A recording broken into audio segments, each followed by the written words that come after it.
Mildred Hayes, Frances McDormand, is angry.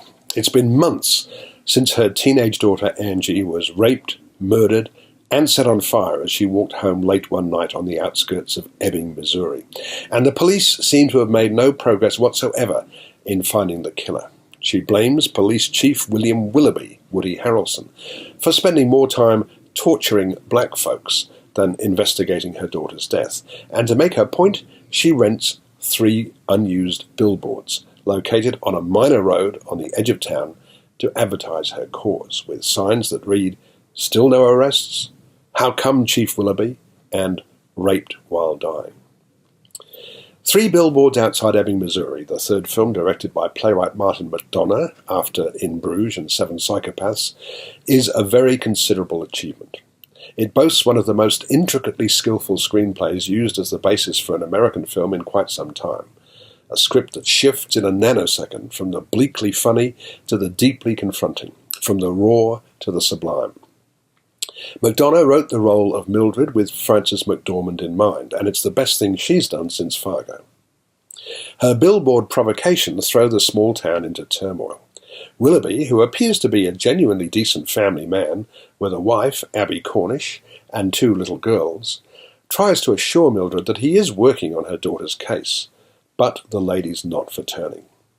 Then he tells her he has terminal cancer, but that doesn't affect her either, except to remark that the billboards won't be as effective after he's dead.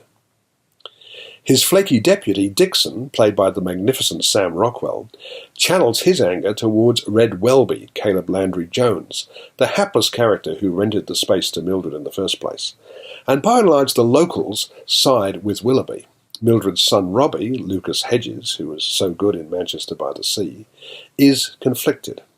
And the local priest drops by to urge Mildred to give up on her campaign, only to be bitterly accused by association of complicity with pedophile priests, a scene that palpably chilled the audience at the film's Venice premiere before a burst of spontaneous applause. Also outraged by Mildred's crusade is her ex-husband Charlie, John Hawkes, who, in one hilarious scene, happens to be at the same restaurant where Mildred is having an awkward date with James, Peter Dinklage. There is, as you can see, a great deal going on in the film. At the start, it feels like the basis for a straightforward thriller. Who killed Angie, and will her mother succeed in tracking down the killer with or without the help of the authorities?